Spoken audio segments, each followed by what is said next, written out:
Associated कोई disease तो नहीं है ओल्ड एज में जाके, फॉर एग्जाम्पल डायबिटीज़, कुछ और डिजीज़, उसके लिए इन्वेस्टिगेशन की ज़रूरत है, लेकिन डिप्रेशन के लिए ज़रूरत ही नहीं। लेकिन एसोसिएटेड अदर इलनेस नहीं है विच प्रिसिपिटेट द डिजीज़, इसकी वजह से डिप्रेशन में, उसके लिए इन्वेस्टिगेशन की ज़रूरत है। अदरवाइज सिर्फ सिंपल डिप्रेशन के लिए नो नीड। कुछ डिजीज़ जो डिप्रेशन करवाती हैं, ठीक ना, thyroid disease, diabetes, anti hypertensive drugs, कुछ वो उसके लिए डिफरेंशियल डायग्नोसिस जो बता रहा हूँ मैं आपको।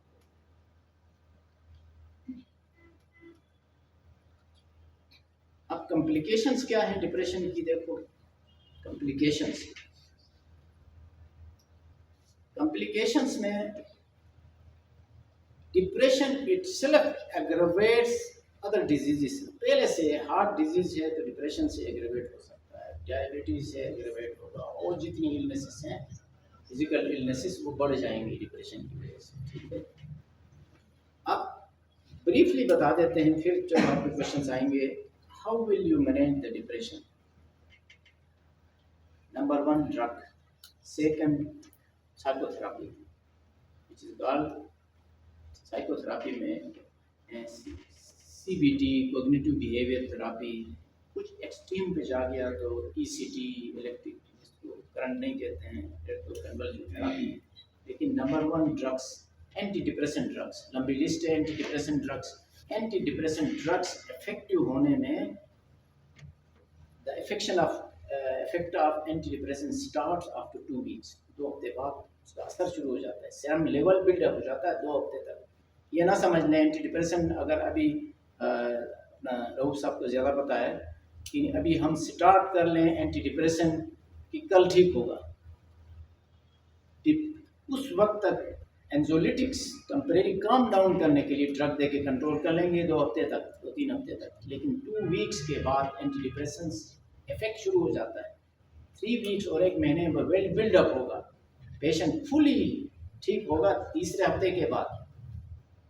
तो दवाई कम अज कम मिनिमम 6 मंथ्स का, वरना 9 मंथ्स 2 ईयर्स, ठीक है। Anti depressants temporary calm down के लिए आप मेडिकेशंस, टेम्परेरी काम डाउन करने के लिए एंजाइटिक्स हम दे देते हैं, बेंजोडाइज़ेपिन ग्रुप्स। अब ड्रग्स के अलावा, ठीक है, there are things you do at home help improve depression. क्या क्या बता सकते हो उनको, जो कि सीवियर डिप्रेशन है उसको तो एडमिट करेंगे, मेडिकेशन भी दे देंगे, साइकोथेरापी, क्लिनिकल साइकोलॉजिस्ट, उस दिन आई थी ना मैडम क्लिनिकल साइकोलॉजिस्ट, जिस तरह यहाँ रूटीन होती है 2 यूनिवर्सिटी के क्लिनिकल साइकोलॉजिस्ट उनको बुला के साइकोथेरापी करवाते हैं, ये रूटीन है। अब इसके अलावा पेशेंट को क्या बता सकते हो, getting regular exercise, getting quality of sleep, ठीक है ना, not too much, not too little, not too much, सो जाए बहुत ज़्यादा, दिन भर भी ना सो जाए, ठीक है ना। ईटिंग हेल्थी डाइट, अवॉइड कोई नशे वाली चीज़, सिगरेट पीता है, कोहल लेता है, इन अल्कोहल का जिक्र यूरोपियन कंट्रीज वाले शराब ज़्यादा पीते हैं इसलिए मना किया गया, ठीक है। Spending time with people you care, ऐसे लोगों के साथ टाइम पास कर लो जो आपके अंदर है, ठीक है ना। आप अकेले ना रहें, और अक्सर मैं बता दूँ इसको अकेला नहीं छोड़ना। मैं मरीज़ को बता देता हूँ, आपने ना, अक्सर मैं समझा देता हूँ उनकी ज़ुबान में, आप ना अपने काम में बिज़ी रहें, मसरूफ़ रहें, अकेले नहीं रहें, मसरूफ़ रहें। अगर कोई काम ना हो आपको, किसी रिश्तेदार या दोस्त के घर जाएं, गपशप कर लें, फारिग नहीं बैठे, ठीक, और अकेले भी नहीं बैठना। अकेला होगा तो सेल्फ हार्म कर लेगा, अपने आप को नुकसान देगा, हो सकता है सुसाइड कर लेगा, कुछ कर लेगा, एग्रेवेशन होगी। अब वो जो मैं बता रहा हूँ, जो ड्रग्स, जो एंटी डिप्रेसेंट ड्रग्स हैं डिफरेंट किस्म के, आप फार्माकोलॉजी जिन्होंने नहीं पढ़ा है तो वो पढ़ोगे, ड्रग्स हैं जिस तो SSRI, सेरोटोनिन रीअपटेक इनहिबिटर्स, ठीक है। उसके बाद SNR, atypical anti depressant, tricyclic mono amino oxidate inhibitors, different anti depressants हैं।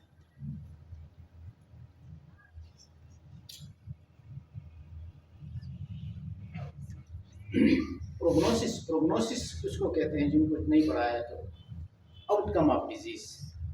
ये डिप्रेशन है, डिजीज है। देखिए डिजीज दो किस्म की आपको बताया था पहले, एक फिजिकल इलनेस, एक मेंटल इलनेस है। दिस इज मेंटल इलनेस, दोनों डिजीजेस हैं।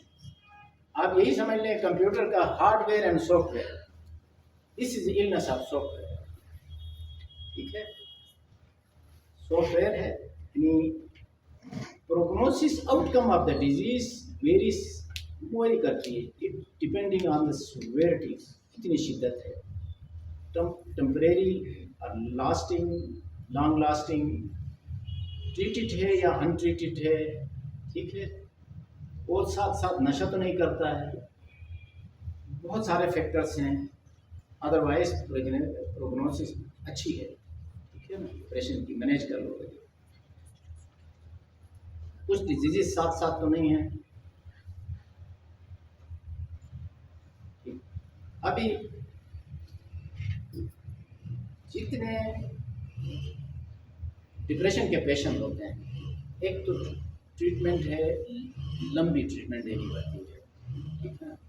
बाज़ दफ़ा अगर डिप्रेशन कंप्लीटली क्योर नहीं होता तो लाइफ लॉन्ग की दवाई दे दो, कोई हर्ज नहीं। इस तरह ब्लड प्रेशर की मरीज को देते हैं एंटी डिप्रेशन, देते हैं एंटी डिप्रेशन। एक एंजोलिटिक या बेंजोडाइज़ेपिन्स हम दे देंगे तो मोर देन 2-3 वीक्स के बाद एडिटिव इफेक्ट नशा शुरू हो जाता है इनका।